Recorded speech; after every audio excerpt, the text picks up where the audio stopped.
ไม่นี่ฮะยืมไม่นี่ยืมไปเอาสาวบันแตนมั้งแนวมาแล้วเนาะสิเมื่อแล้วสิครับกันนั่นแหละโอกาสน่ะเจ้านี่มาบ่แม่นดิ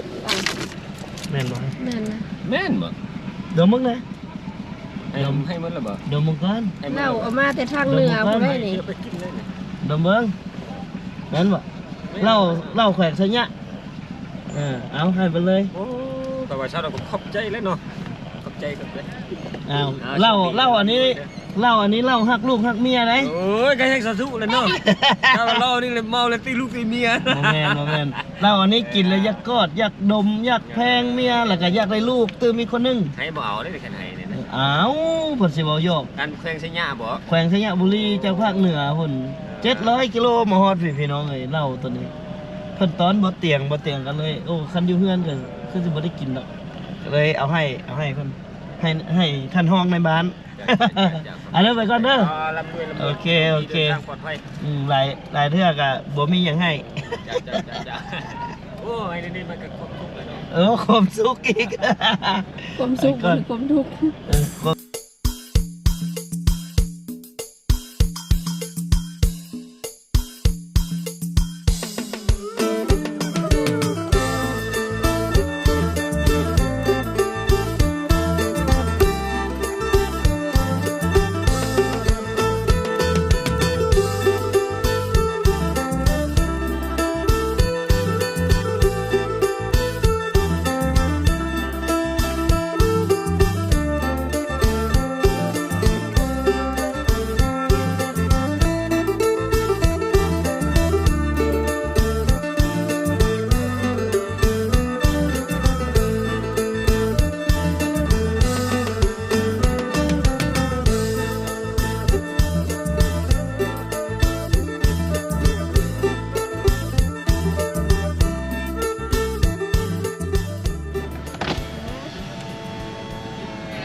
บายบา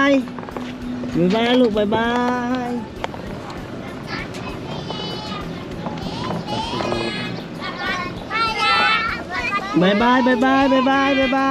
ก่อนบา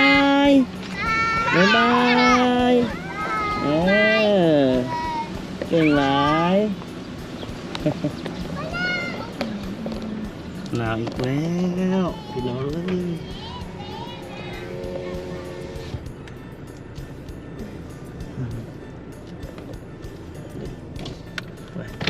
กลับกันเด้อยืมไม่นี่ฮะยืมไม่นี่ยืมไปเอาสาวบันแตนมั้งแนวมาแล้วเนาะสิเมื่อแล้วสิครับกันนั่นแหละโอกาสน่ะเจ้าไปคือเก่าเนาะกินบ่เราพาที่ใช่ละนี่มาบ่แม่นดิแม่นบ่แม่นนะแม่นบ่เดี๋ยวมึงนะให้มันละบ่เดี๋ยวมึงก่อนเราเอามาแต่ทางเหนือบ่ได้นี่เดี๋ยวมึงนั่นบ่เล่าแขวกซะเนี่ยเอาให้ไปเลยโอ้แต่ว่าชาวเราก็ขอบใจแล้วเนาะขอบใจเอาเล่าอันนี้เล่าฮักลูกฮักเมียไหนโอ้ยก็ให้สาธุเลยเนาะถ้าเล่านี่เลยเมาเลยตีลูกตีเมียโมเมนเล่าอันนี้กินแล้วอยากกอดอยากดมอยากแพงเมียแล้วก็อยากได้ลูกตื่นมีคนนึงให้บ่เอาได้แค่ไหนเนี่ยนะอ้าวผลสิบ่ยกการแขวงสัญญาบ่แขวงสัญญาบุรีเจ้าภาคเหนือพุ่น700 กิโลมาฮอดพี่น้องเอ้ยเล่าตัวนี้เพิ่นตอนบ่เตียงกันเลยโอ้คันอยู่เฮือนก็คือสิบ่ได้กินดอกเลยเอาให้เพิ่นให้ท่านห้องในบ้านอันนี้ไปก่อนเด้อโอเคหลายเทือกอะบ่มีอย่างให้โอ้ยนี่มันก็ความทุกข์เลยเนาะความสุขอีก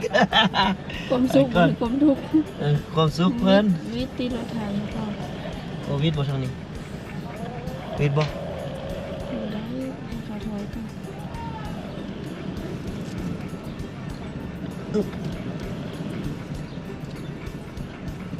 โอ้ไปทางไหนพระเอกไปทางหาสาวนาตุงลิ้นน้ำเบิดเนาะอะไรก็ยากฮะมันเครื่องบุพอได้ไปเอาเอง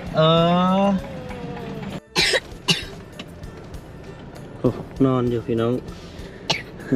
น้องน้ำกันรับ ำลายตัวเอง สมัคร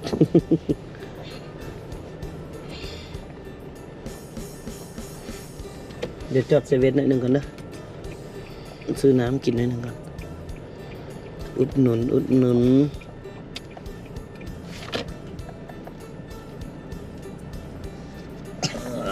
อุดหนุนก่อนนะนี่ แห่งมาแล้วบ่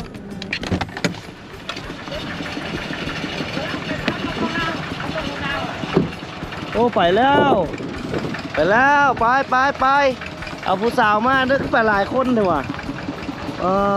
ตุ๊กเนาะโอ้ก็เจ้าสามัคคีกันใช่ไหม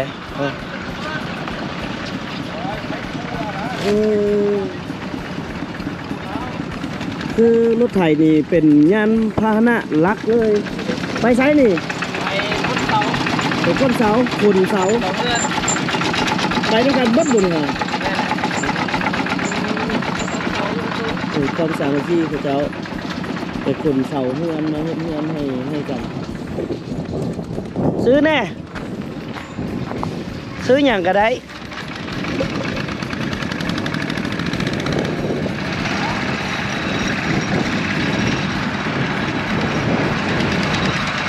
ซื้อก่อนออกกลับก่อนกลับ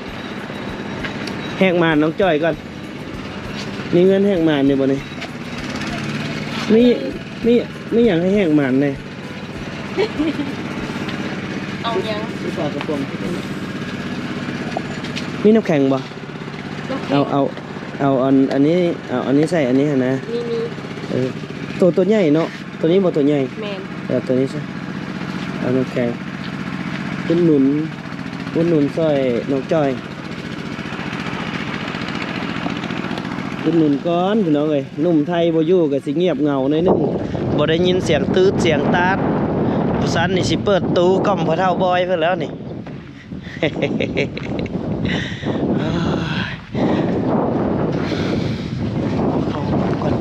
เรียบร้อยทางนี้ก็ได้ขอกรถ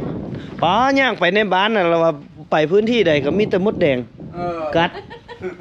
ย่างไปนั้นนึงก็กัดย่างไปนั้นนึงก็กัดเอามันไผนี่คนมาลักเครื่องบุนี่เบิ่งจับก่อนสบายดีเป็นไอ้น้องของสาวจ้อยบ่น้องมาแต่บ้านใดกดควายนี่เสื้อเลอน้องอ้อยอยู่ก่อนควายนี่เป็นหลานวะเป็นลูกพ่อบอยลูกกกเลยบ่ล่ะจักปีล่ะ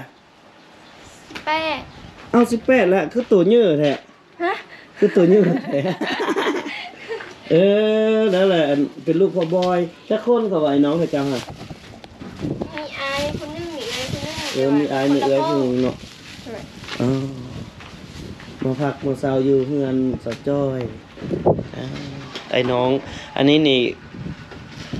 สิเป็นลูกน้องของแม่สาวจ้อยบ่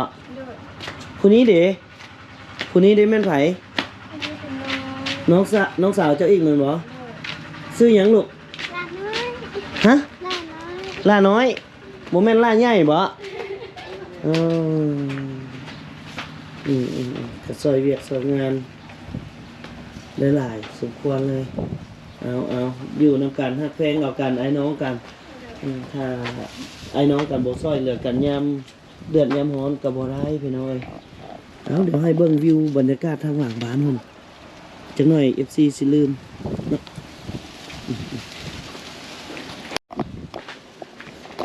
ส่วนแตงโมเพิ่น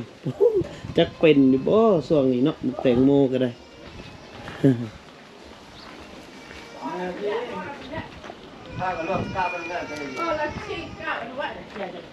มันยังคือให้อีกแล้วมวนให้คิดฮอดพ่อบ่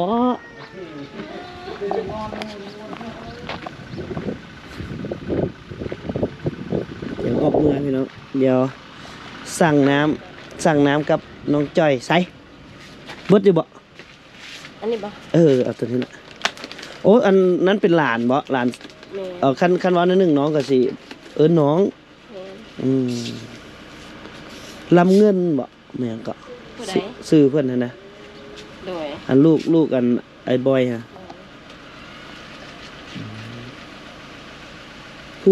ผู้ชายเราเป็นอายวะ โมเมนต์ ผัว ผัว เออ ผัวของคนนั้น ผัวของน้องน้ำเงินท่านแล้วมีอายเพื่อนอายุใส่เพิ่น ฮะ ว่าเพื่อนเรามีอายอีก ผู้สื่อเขาดี แต่พอดีโดเนี่ยเด้นี่ เอาตัวนั้นเลย ตัวน้อยๆนี่ตัวเนื้อลายมัน นั้นมันสั้น สั้นแท้ต่อบ่ใส่สูตรไหม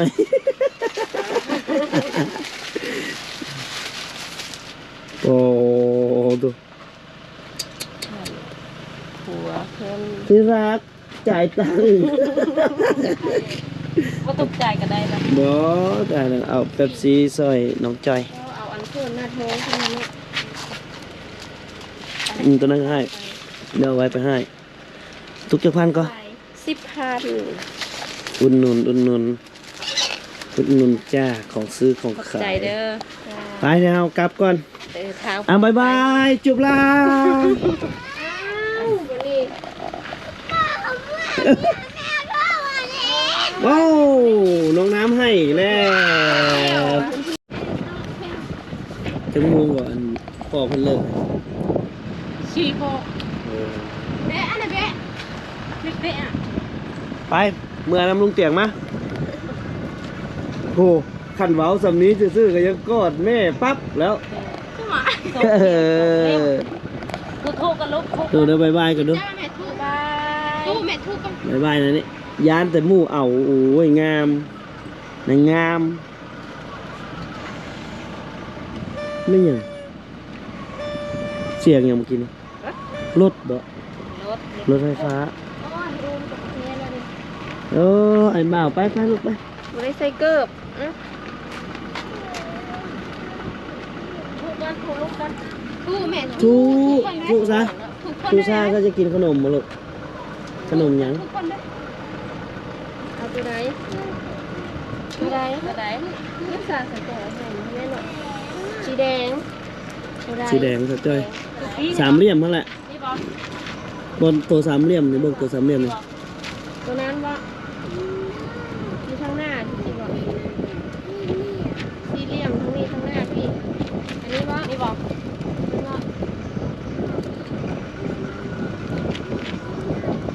นี่นะอันนี้ เพื่อจะถึงมกถึกใจเนาะพวก พันน่ะอันนี้เนาะอ๋อมีแคลเซียมอ้าว เอ้ามีแต่ทิ่มมันก็ได้ เอาละลมหนาวอีกแล้วเนาะมันขัดขด ไปบัดนี้เขาออกเมื่อกันเด้อเมื่อกันเด้อบายบายลิสาบายบายลูกบายบายสาบายบายครับบอกครับบอก มีไหมลูกดิ สิครับบอก บอเจ้า บ่บายบายละเมื่อถือเอาไว้ให้บอกใส่ไปถึกเราบอกค่อยครับทางนี้นั่นหลงระหว่างไทยกับลาวนี่หลงตลอด ไปพุ่นดุพอลงทั้งพี่ไปเอามือกลับบ้านเราจ้าแบบนี้ซื้อไม่ค่อยกันนะติ่มไปนะ แจ๊กพี่เซล ติ่มอันนี้นั่นแหละ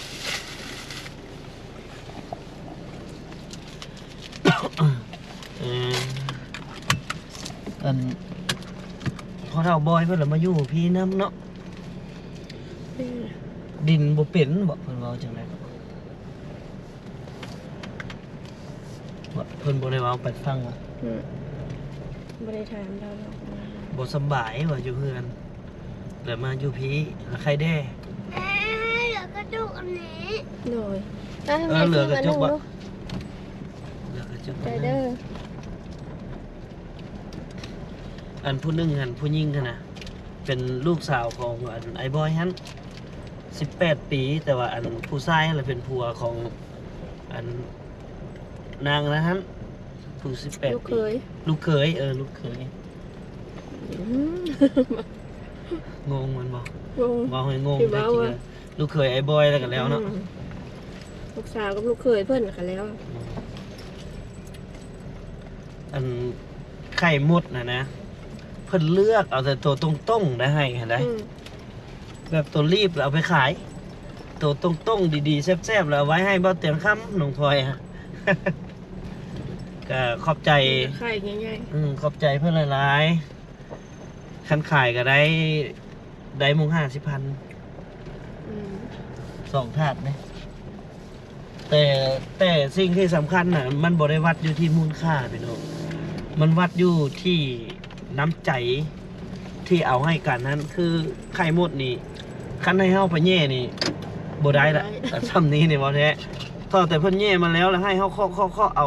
อาตัวมดออกอ่ะก็ยังบ่แห้งเนาะคือบ่ต้องคำไปหลายพื้นที่เนาะ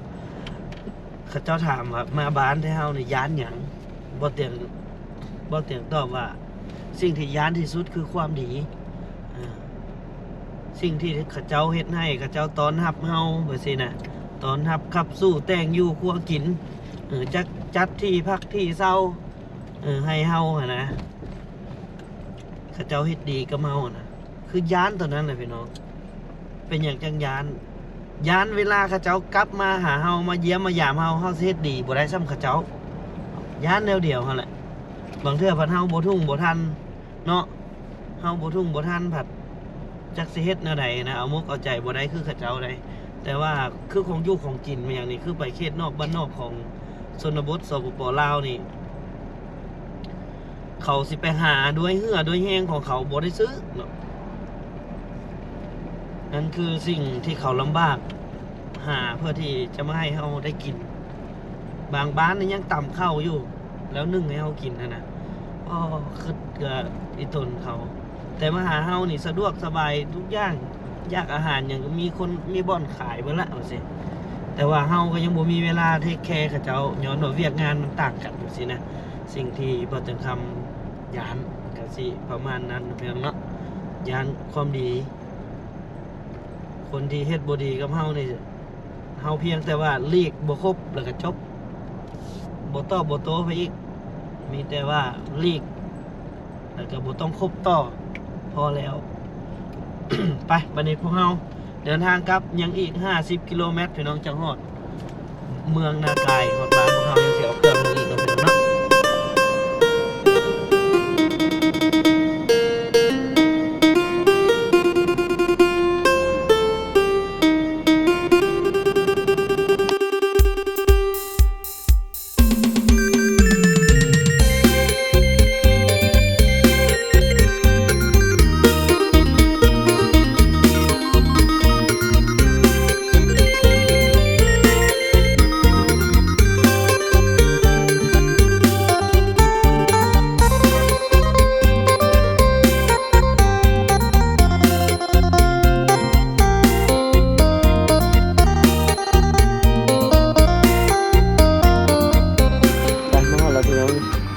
คนเครื่องเจ้าสิคนบ่3-4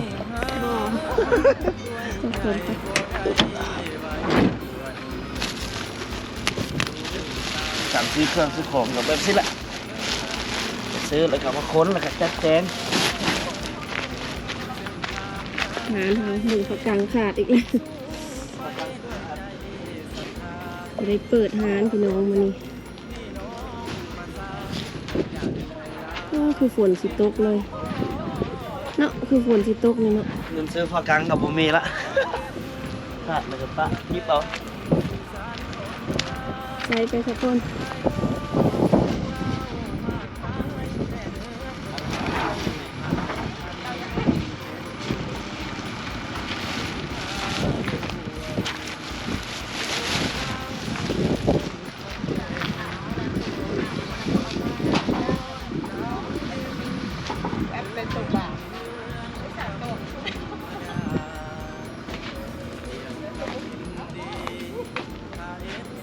เราเตรียมข้ามคนรอบนึง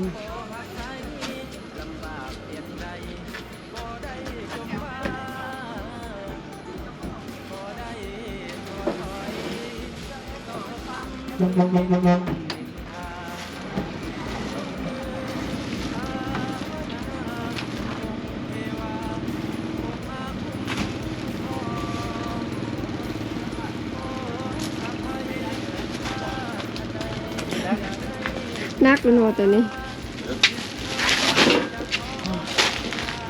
ตัวนี้นัก เครื่องอยู่หาได้แล้ว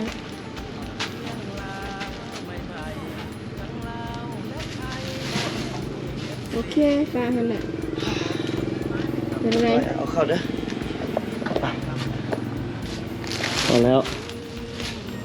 ถึงมาเรียบร้อยพี่น้องเอ้ยเบิ่งผักกังเพิ่น